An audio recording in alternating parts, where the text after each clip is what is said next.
এই সবসময় দুধ ভাত কেন দিস? দুধ ভাত খেলে আমার পেটে গ্যাস হয়ে যায়। একটু মাছ দিতে পারিস না? তোদের বাজারে কি কাতলা মাছ ওঠে না নাকি? উম, ও আচ্ছা, তাই একটু মাছ দিচ্ছিস মনে হচ্ছে। তাই তো ভাবি এত টেস্টি হলো কি করি। দুধ মাছ ভাত মেখে দিয়েছিস না? আর কেউ আসার আগে তাড়াতাড়ি খেয়ে ফেলতে হবে, নইলে আবার কেউ চলে এলে আবার বলবে কচুরি দিয়ে কে কে ডাকছিস রে? এই কে রে? সারাক্ষণ খাওয়ার সময় ডিস্টার্ব করে, দূর দূর। তারপরে এত গরম ভাত, একটু ঠান্ডা করে দিতে পারিস না? গরম গরম এত দিবি না, আমার খেতে অসুবিধা হয়, একটু ঠান্ডা করে দিবি।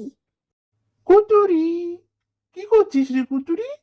মা, তুই ভাত খাচ্ছিস? তোকে যে আমি বললাম তুই খাওয়ার আগে আমাকে ডাকবি, দুজনে একসঙ্গে মিলেমিশে খাবো। তুই বড় লোভী রে কুতুরি। তুই একা একা যেই খাবার পেয়েছিস টপাটপ টপাটপ খাওয়া শুরু করে দিচ্ছিস, হ্যাঁ? বকা ভাইকে একবারে ডাকারও প্রয়োজন বোধ করিসনি। বড় লোভী কুতুরি কোথাকার। এই বগা, তুই বক বক না করে খা তো। আবার কোথায় হালুম হুলুম চলে এলে তাদের সঙ্গে আবার শেয়ার করতে হবে। এই কে রে? হালুম নাকি? এই বগা, তুই খা খা, তাড়াতাড়ি খা।